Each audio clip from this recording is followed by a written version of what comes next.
नमस्कार, आप देख रहे हैं वीके न्यूज़ में अमित भूबिया। और इस वक्त हमारे साथ हैं प्रेस क्लब ऑफ इंडिया के प्रेसिडेंट गौतम लाहिली जी, और उनसे हम जानेंगे। गौतम जी, आपका स्वागत है। गौतम जी, जो आज मीडिया की जो स्वतंत्रता को छीना जा रहा है, उसके विषय में आपका क्या कहना है? कि क्योंकि पत्रकारों के दो खेमे बना दिए गए हैं, एक देशभक्त पत्रकार हैं और एक देशद्रोही पत्रकार हैं।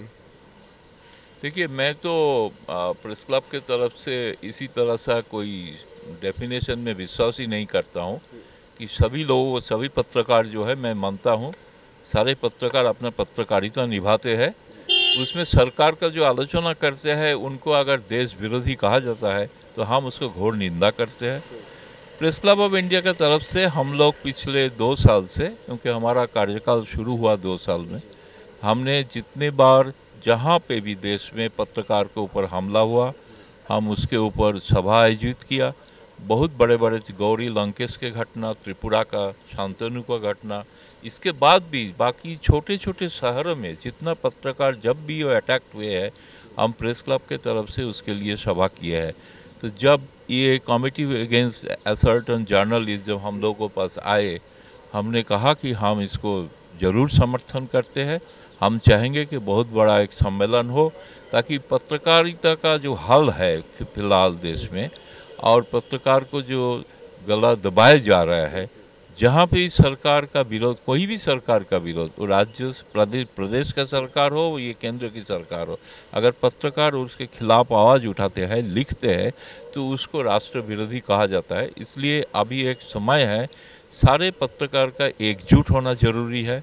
जो जिस अपना अपना दृष्टिकोण में विश्वास कर सकते हैं, लेकिन पत्रकारिता का मामला में, पत्रकारिता का आज़ादी का मामले में आपको पता होगा, जब देश में आपातकालीन व्यवस्था लगाया गया थे तो जो लोग विरोध कर रहे थे, आज उसी का ही दल आज सत्ता में है। लेकिन वो जो आज पत्रकार के ऊपर हमला करते हैं, बाकी पत्रकार जो इसके का आवाज़ उठाते हैं, उनको क्यों ये देश विरोधी तकमा दिया जाता है? इसलिए हम इसको घोर निंदा करते हैं। नहीं, देखिए, जो पत्रकारिता के अंदर एक चीज़ मैं देखूं कि जो पत्रकार हैं उन पर एक धब्बा जो लग रहा है, उनके पीछे क्या ये सरकारी संस्थान है, उनके अंदर भी ऐसा ही है? क्योंकि एक खास चैनल के ऊपर टारगेट करके कह दिया जाता है कि उस पार्टी का चैनल है, ये उस दल का चैनल है, लेकिन क्या सरकारी जो संस्थान हैं उनके ऊपर भी दबाव है?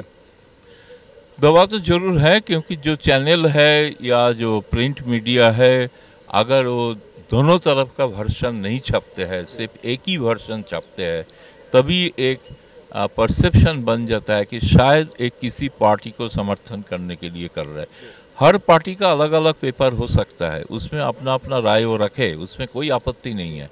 लेकिन जो आमतौर पे जो चैनल है और प्रिंट मीडिया है, उसमें निरपेक्ष भावना से पत्रकार को लिखना चाहिए। और पत्रकार जो कर रहे हैं, कभी कभी तो एक तरफ बयान जारी हो रहा है, दूसरी तरफ का बयान छपता ही नहीं है। इसमें जो बढ़ावा मिला है, ये आप क्या मानते हैं कि 2014 में, साफ साफ कहता हूं कि नई सत्ता आई, मोदी साहब आए, उसके बाद हुआ है या पहले से भी कुछ था?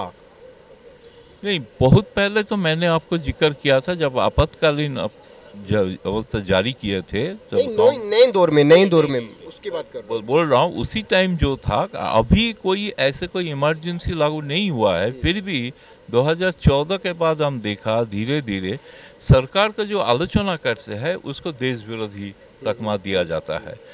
ये बड़ा है। इसके बाद ऐसे आपको याद होगा कि शायद हम प्रेस क्लब में एक सारे पत्रकार संगठन लेके सभा करने के बाद हम देश का गृह मंत्री से मिले थे, उनको एक ज्ञापन दिया था कि जितना पत्रकार के ऊपर हमला हो रहा है, ऐसे दबाया जा रहा है, सोशल मीडिया के दौर किया जा रहा है, आप इसके ऊपर गौर कीजिए, जो कर रहे हैं इसको आइडेंटिफाई कीजिए और उसको सजा दीजिए। उन्होंने दो डिमांड तो माना था उन्होंने, बाकी अभी तक माना नहीं है। एक है कि जितना पत्रकार पर हमला हो रहा है उसका खिलाफ जो कार्रवाई हो रहा है, वो कार्रवाई का स्टेटस क्या है, ये उन्होंने नेशनल क्राइम रिकॉर्ड ब्यूरो में इंक्लूड करने के लिए मना है। लेकिन देखिए, आज एक भी पत्रकार जो मारा गया 4 साल में, किसी का कोई सजा नहीं हुआ है। जो गिरफ्तार हुआ है बाद में शायद उसको, कई पत्रकारों के पूरे परिवार भी खत्म कर दिए गए, परिवार भी खत्म हो गया है। अभी तक तो एक भी न्याय विचार किसी को नहीं मिला। जो त्रिपुरा लेके इतना हंगामा हुआ, अब देखिए वो सीबीआई को देने के बाद वहाँ का पत्रकार डिमांड किया था सीबीआई को देना चाहिए। सीबीआई उन्हें अभी आज जो सत्ता में है त्रिपुरा में, उसका घटक दल उसमें उसके समर्थक पकड़ा गया है, लेकिन उसके ऊपर तो कोई आगे कुछ कार्रवाई नहीं हो रहा है। ये दुखद घटना है, इसलिए टाइम है। इनकी रोकथाम के लिए सरकार कह रही है, जैसे व्हाट्सएप की मैं बात करूं तो उस पर भी मैसेज भेजने का सिलसिला थोड़ा कम हुआ है। व्हाट्सएप को भी एक आग्रह किया गया कि आप यहाँ पर आइए, हमें अपना भी एक नियमावली बनाइए, हमें उन जो मैसेज का सोर्स है उसके बारे में बताइए, कि क्योंकि पिछले जैसे जैसे चुनाव के अंदर ये सोशल मीडिया का दबदबा बढ़ा, वैसे वैसे पत्रकारों पर हमले भी बढ़ने लगे। आप इस बात को मानते हैं?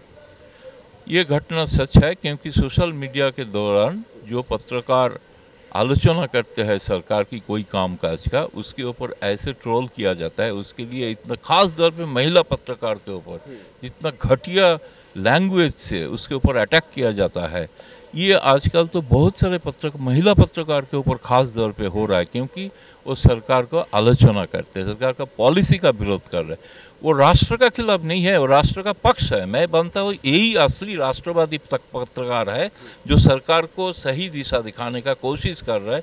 लेकिन इसका साथ जो जुड़े हुए संगठन है सरकार के साथ, इनका जो पॉलिटिकल हो नॉन पॉलिटिकल हो जो भी है, ये लोग जो हमला करना शुरू किए, एक गलत दबाने का जो काम कर रहा है, ये बहुत बड़ा है। और सोशल मीडिया के दौरान ये घटना बड़ी है। मैं मानता हूँ सोशल मीडिया का एक पॉजिटिव दिख है, एक नेगेटिव दिख भी है, हर चीज़ में ही होना चाहिए।